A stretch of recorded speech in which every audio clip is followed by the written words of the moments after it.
বাবা ক্ষেত্রপাল হলেন মহাদেবের এক রুদ্র অবতার, যাকে জমির রক্ষক অথবা ক্ষেত্রভূমির রক্ষাকারী দেবতা হিসেবে পূজা করা হয়। অনেকেই তাকে মহাদেবের ভৈরব অবতারও বলে থাকেন। আজ সেই বাবা ক্ষেত্রপালের এক মহিমার সত্য ঘটনা আপনাদের সামনে তুলে ধরব। 1980 সাল বৃষ্টির অভাবে পশ্চিমবঙ্গের সমস্ত নদীনালা শুকিয়ে গেছিল। ধানের চাষও প্রায় বন্ধ হয়ে যায়। মানুষের কাছে ভাত খাওয়াটা যেন এক স্বপ্ন হয়ে ওঠে। সেই সময় কেবল গমের চাষ হতো, কিন্তু উৎপাদন হতো আবার সামান্য। কাজেই প্রত্যেক ব্যক্তিকে প্রতিদিন 2 থেকে 3টি রুটির সাহায্যে জীবনযাপন করতে হতো। বাঁকুড়া জেলার কতুলপুর থানার অন্তর্গত মধুবন গ্রামের গীতা নামের এক মহিলা বাবা ক্ষেত্রপালের পরম ভক্ত ছিলেন। তার স্বামীর নাম ছিল বিভূতি পোড়েল। স্বামী বিভূতি দীর্ঘদিন ধরে পেটের অসুখে ভুগছিলেন, ফলে তিনি কাজ করার শক্তি হারিয়ে ফেলেছিলেন।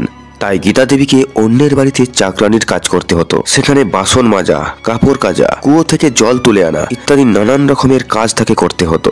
অন্যদিকে 18 বছরের অশোক লোকের বাড়িতে বাগানের কাজ করত। মালিকের গরু চড়ানো, গোয়াল পরিষ্কার করা এবং তাদের চাষবাসেরও নানান কাজ তাকে করতে হতো। বিনিময়ে রোজ কেবল 8 আনা বেতন পেত, যা দিয়ে 1 কেজি চালও হতো না। গীতা দেবীর এক কন্যা এবং তার অশোক এবং নবীন নামে 2 জন পুত্রও রয়েছে। নবীনের বয়স তখন মাত্র 10 বছর। সে সময় এতটাই অকাল পড়েছিল যে চালের অভাবে মধুবন গ্রামের টানা 2 মাস ধরে ভাতের হাঁড়ি চাপেনি। সেই গ্রামের অনেক মহিলাই তাদের বাড়িতে যা যা সামগ্রী মজুদ ছিল সেগুলিকে বিক্রি করে চাল কেনার জন্য পায়ে হেঁটে 10 কিলোমিটার দূর কতুলপুর শহরে পৌঁছে যায়। তাদের সঙ্গে গীতা দেবীও 10 কেজি গম আর তার ছোট্ট ছেলে নবীনকে সঙ্গে নিয়ে সেখানে উপস্থিত হয়। সেই সময়কালে কতুলপুরের এক বড় ব্যবসায়ীর নাম ছিল ঘণ্টশকুল, যার খাদ্যশস্যের ব্যবসা ছিল। গীতা দেবীর 10 কেজি গমের পরিবর্তে ঘণ্টশকুল মাত্র 5 কেজি চাল গীতা দেবীর হাতে তুলে দেন। মহা আনন্দে গীতা দেবী সেই চালগুলিকে একটি কাপড়ের মধ্যে বেঁধে ফেলেন আর বাড়ির দিকে সকলেই তারা রওনা হয়।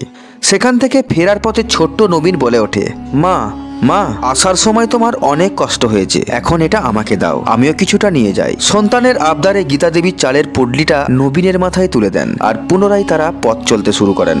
1 কিলোমিটার আসার পর নবীনের মূত্রবেগ জেগে ওঠে। নবীন একটি নির্জন স্থানে চালটি রেখে তার মূত্রত্যাগ সম্পন্ন করেন, কিন্তু সে ভুলে যায় তার মাথায় একটা চালের পুটলি ছিল। ভাত খাবার মহা আনন্দ আর উৎসাহে গীতা দেবী তার অন্যান্য সাথীদের সঙ্গে গল্পে মেতে উঠেছিলেন। ফলে তিনি খেয়ালই করেননি যে বাচ্চাটির মাথায় চালের পুটলিটা আছে অথবা নেই।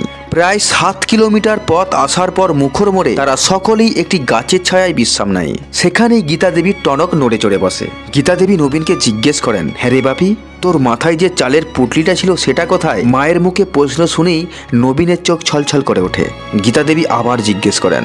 চোখের জল ফেলতে ফেলতে নবীন বলে ওঠে, আমি যেখানে প্রস্রাব করেছিলাম সেখানেই ওটা ফেলে এসেছি। গীতা দেবী হাউমাউ করে কাঁদতে শুরু করে। তুই এ কি করেছিস? এবার আমি তোদের কি রান্না করে খাওয়াবো? ঘরে তো আর কিছুই নেই রে বাপি। গীতা দেবী নবীনকে রেখে পুটুলিটার খোঁজে পুনরায় কতুলপুরের দিকে ছুটতে লাগলেন।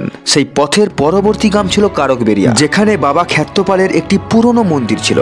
গীতা দেবী বাবা ক্ষেত্রপালের সামনে হাঁটু গেড়ে বসে পড়েন আর ভীষণ কাঁদতে থাকেন। কাঁদতে কাঁদতে তিনি বাবা ক্ষেত্রপালকে বলেন, হে বাবা ক্ষেত্রপাল, তুমি ওই চালগুলি নিয়ে কোনো এক পাশের দোকানে রেখে দিও আর তাকে বলে দিও বাপির মা আসছে, ওকে দিয়ে দিও। না হলে বাবা, যদি কেউ চালগুলি নিয়ে চলে যায় তাহলে আমার সন্তানরা খেতে পাবে না বাবা। এরপর গীতা দেবী আবার সেখান থেকে দৌড়াতে লাগলেন। তিনি বারবার সেই একই কথাই বলে চলেছিলেন, পাশের কোনো দোকানে রেখে বলে দিও বাপির মা আসছে, ওকে দিয়ে দিও। বাবা ক্ষেত্রপালের প্রতি গীতা দেবীর ভক্তি, বিশ্বাস এবং প্রার্থনায় প্রসন্ন হয়ে বাবা ক্ষেত্রপাল এক জটাধারী বৃদ্ধ সাধুর বেশ ধারণ করেন।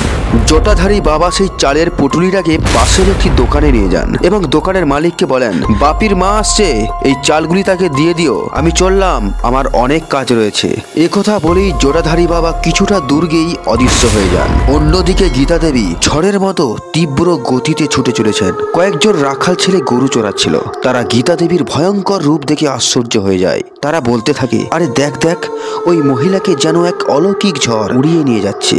কেউ বলে ওর শাড়ির আঁচল আর মাথার চুল যেন ওই প্রচন্ড ঝড়ে সমুদ্রের ঢেউয়ের মতো প্রবাহিত হচ্ছে। কেউ বলে অথচ এখানে তো কোনো বাতাস বইছে না। আবার কেউ বলে ওর পা দুটো যেন মাটির সঙ্গেই স্পর্শ নেই।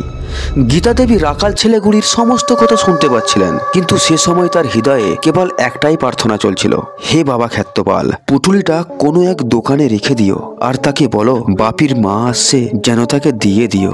একথা বলতে বলতে যখন গীতা দেবী সেখানে পৌঁছায় তখন সে একটি মুদির দোকান দেখতে পায়।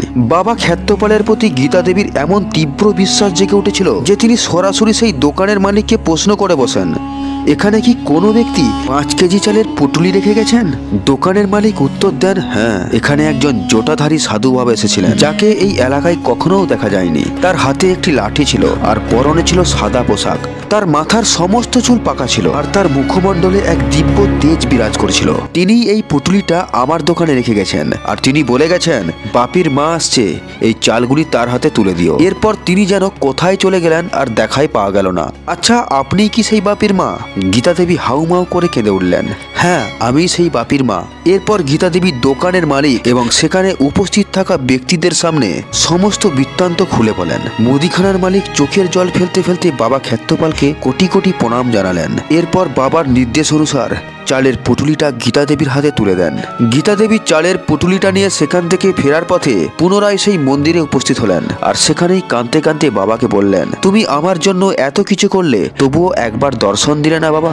গীতা দেবী বাবাকে মানত করেন, যতদিন সে বেঁচে থাকবে প্রতি বছর তার উৎসবের সময় 2টি করে ঘোড়া এবং 1টি করে লাঠি বাবার চরণে অর্পণ করে আসবেন। এরপর চালের পুটুলিটা নিয়ে যখন সে তার অন্যান্য সাথীদের কাছে পৌঁছায়, যে হাঁটা পথকে অতিক্রম করে পুনরায় ফিরে আসতে কমপক্ষে 3 ঘন্টা সময় লাগে, সেখানে কেবলমাত্র 30 মিনিটেই কিভাবে সেখান থেকে ফিরে আসা সম্ভব হলো, সেখানে থাকা সকল সাথীরা আশ্চর্য হয়ে গেছিল। এরপর গীতা দেবী সেই দিব্য আর অলৌকিক ঘটনা তাদের সামনে তুলে ধরেন। 2013 সালে গীতা দেবী পরলোক গমন করেন। সেই ছোট্ট নবীনের বয়স আজ 53 বছর, যিনি 10 বছর বয়সে সেই ঘটনার সাক্ষী ছিলেন। তার মুখ থেকেই শুনে নিন সেই দিব্য কাহিনীর একটি ঝলক। চালগুলো নিয়ে গেলে তোমার রান্না করতে পারবেন, খেতে পাবেন না, চালু তুমি দিয়ে দেবে। মেয়েটা মনে হচ্ছে উড়ে যাচ্ছে, দেখা মেয়েটা হয়তো পড়ে মনে হচ্ছে ঝড়েতে উড়ে যেতে নেই মেয়েটাকে। বন্ধুরা, কাহিনীটার মূল তাৎপর্য এটাই যে ভগবান পৃথিবীর কোনায় কোনায় বিরাজ করেন। তার প্রমাণ দিতেই হয়তো তিনি প্রকট হয়েছিলেন।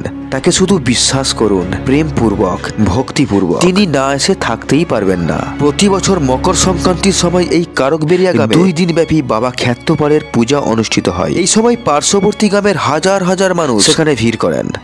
ভক্তদের মনস্কামনা পূর্ণ হলে তারা 2টি করে মাটির ঘোড়া আর 1টি করে লাঠি শ্রদ্ধাপূর্বক বাবার চরণে অর্পণ করে আসেন।